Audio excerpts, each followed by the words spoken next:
here. She works with Alila in Napa Valley, and she's been bartending for about 10 years. What I really wanted to ask her is how to come up with cocktail suggestions and for the menu, and pretty much the process of designing a cocktail, from literally thinking and making sure it sells, right? So Samantha, thanks for joining me here. Why don't you introduce yourself, about your journey, how you started, and what your role is about? Okay, yeah. So I've been working in hospitality for over 10 years now. My husband and I move around quite a bit for our jobs.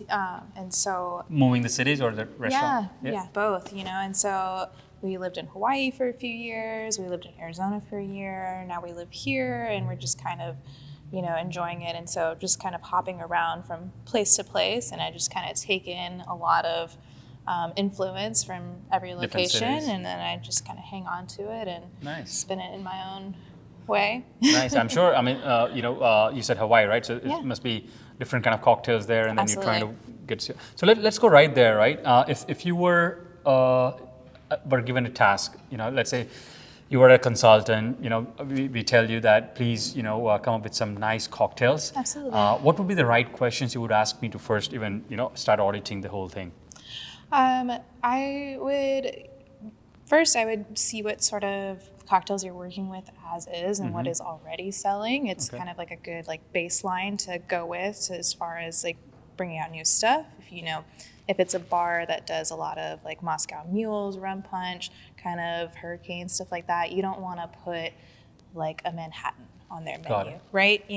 So first would be your data. You'll try to see what is selling, what's right, and then what kind of product they carry. It's of the quality of their product. I'm not trying to make an ultra premium cocktail if they're trying to keep their price point at $10 per cocktail. If it's a house vodka versus let's say Beluga or something. And then it just depends on what sort of produce and mixers they have available to them. If this is a place that gets a lot of really good local produce, I would really want to showcase that and utilize that and make it cohesive with the food menu.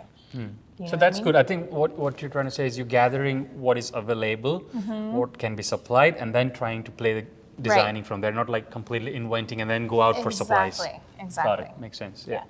But then, what's the second thought process, right? That this is where we stand. This is where we stand, right.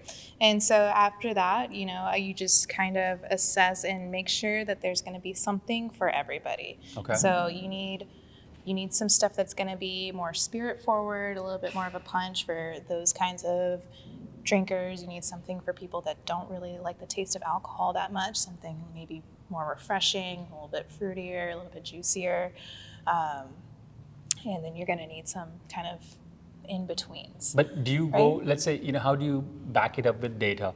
So do you go by pure some research numbers, let's say Nielsen or whatever it is, that these are the categories which are selling in bars of America, and then you design the menu that way? Or it's just purely the pulse of the bartender? Yeah, it's the pulse. It's the pulse of the bar, the bartenders. It's the pulse of the restaurant. It's the pulse of the local scene, more so than the wider trends.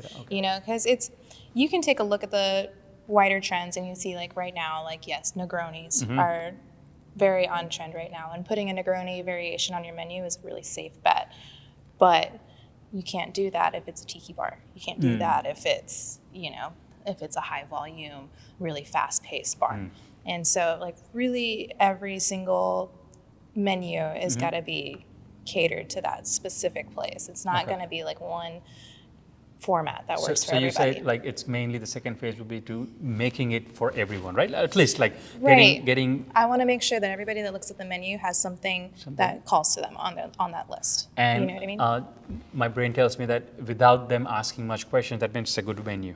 Right. Is that how how you would say that its menu is doing its job when they are not confused or they're not asking so many questions? Correct. Yeah. Okay. If they're confused, it's normal to have a few questions. Yeah. But if they are looking at the entire menu, they don't know what anything is on there, then I need to take a step back and I need to. And what are the good questions? Let's say, I would say a good question one would be, what do you suggest, right? That's fine. That's valid. We understand. But then they say, what does this mean? That's a wrong question.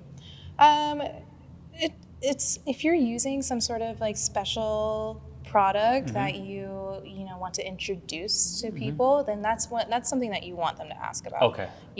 Like if I'm using a specific type of strawberry, like some sort of like Japanese green strawberry, and I'm going to list it like that on the menu, they're going to ask me what that is. And when I tell them, they'll be excited to try this new fruit. What I mean? Got it. So, and then comes the actual part, right? Like the cost of the cocktail and let's say pricing of the cocktail. Right. Or maybe, I don't even know like how much of a glassware plays a role in your menu planning. Yeah. But walk me over that. Like, how does that part, come in the picture of you coming up with suggestions of cocktail? So, again, it's going to be what's available. I'm not going to go to a new place and have them, order me all kinds of stuff. I'm going to work with what they have, but you can't put every single drink on your menu in the same glass. You need to make sure that there's some variation.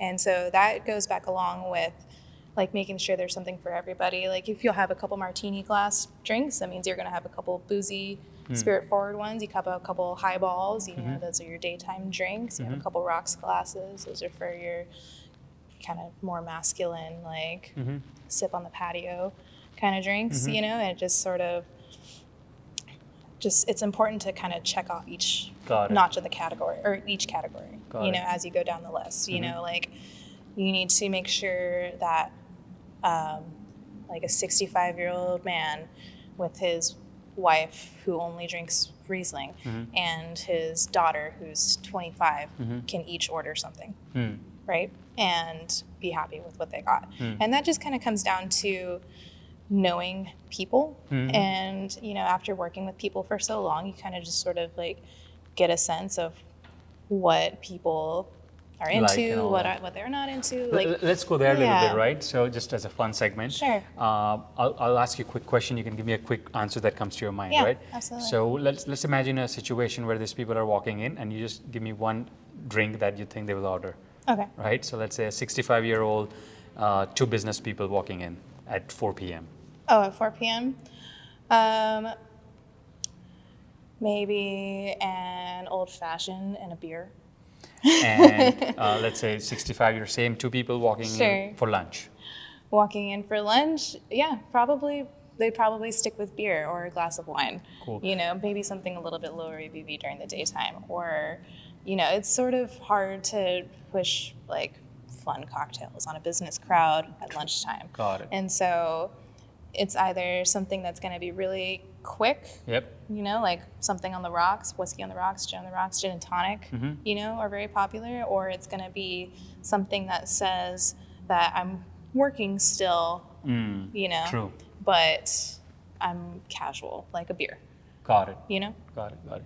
And when do you think, let's say I'm working, I like that term, like I'm still working, so, there are some drinks which, maybe gin and tonic, right? Like is a classic example. You're on your laptop and you're sipping. But when does that whole, when you're wrapping down 5 p.m., 6 p.m., and then a little bit second drink comes in, right? Right. What is that sort of a good starter cocktail which you can recommend, if someone wants to just get started with the night? Oh, someone wants to get started for the night? I mean, espresso martinis are really having a moment right now, aren't they? They're very popular, and they kind of before the meal. They right? kind of work as both like a get started. They're kind of like the elegant vodka Red Bull of today, of like wake me up and also get my buzz going at the same time. But also they're really good nightcap, and so it's just they're wildly popular day and night, and so that's an amazing option to have on your menu as an espresso martini variation, like right now, just because it's so versatile in that sense, And so back on that questions, right, on the rapid thing, maybe I'm not coming up with the right profiles, but why don't you tell me that, okay, like what I wanted to know was, for a fun segment, is like a 25-year-old woman will normally order this cocktail. A 30-year-old man will normally order this cocktail. Totally, yeah. So just give me like a 25-year-old woman would absolutely order an Aperol Spritz right off the bat, for sure. What about 35-year men? A 35-year-old man would either get something like some sort of like whiskey on the rocks, some sort of new bourbon or maybe a spicy margarita, something with a little bit of heat to it, something with a little bit of punch to it, something that's definitely going to like get the party started. Whereas the other girl is just kind of going to ease into her night. You know, she's going to start something low ABV, like an Aperol Spritz, glass of wine, glass of champagne, and then get, you know, heavier from there. What about like, let's say, 45-year-old, you know, group that just comes in for pure partying, you know? For pure partying, oh, everything on the rocks. Oh, yeah? Everything. They're going to, you know, they're going to pick all of your most expensive bottles. They're going to bust out the Clase Azul. They're going to bust out, you know, all of your like high-end tequila shots. So you've noticed that this is like usually occasion-based? So if it's like birthday parties or bachelor parties or 40th birthday or whatever it is, that time it's usually this kind of shots and... Absolutely. Yeah, you can totally gauge...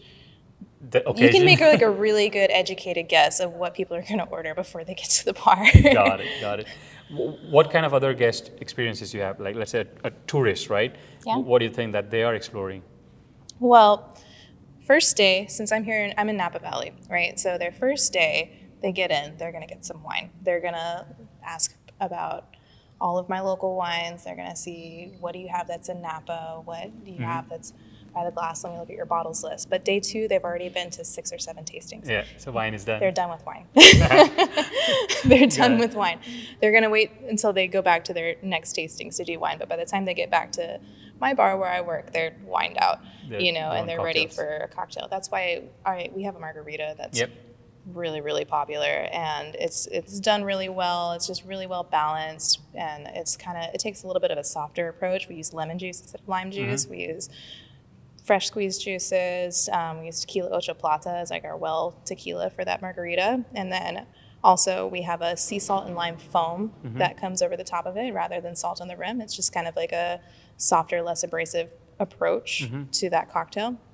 Wildly popular, and it's exactly what these people want whenever they get back from their wine tastings. It's designed for such kind of users. Nice. Right. After your palate is shot from drinking wine after wine after wine, there's nothing like something that's so tart and cold and refreshing like margarita. You know? Nice. One final question. You know, give us some 3 best cocktails that you think are really good for the menu, which are like guaranteed sort of. I mean, based on your experience, right? It sells through, good profit, good for the bar. Absolutely.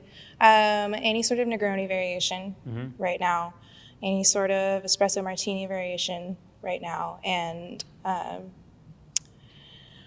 you can't go wrong with just any like pre-prohibition classic, like a Last Word or Manhattan, whiskey sour or all that. Whiskey sour, you know, like something where you cannot go wrong. You say you cannot go wrong. You know, like people recognize the name; they already have kind of a sense of what the cocktail tastes like. So even if you change it a little bit, they still don't have to feel like they're trying something so outside of their comfort zone. Got it.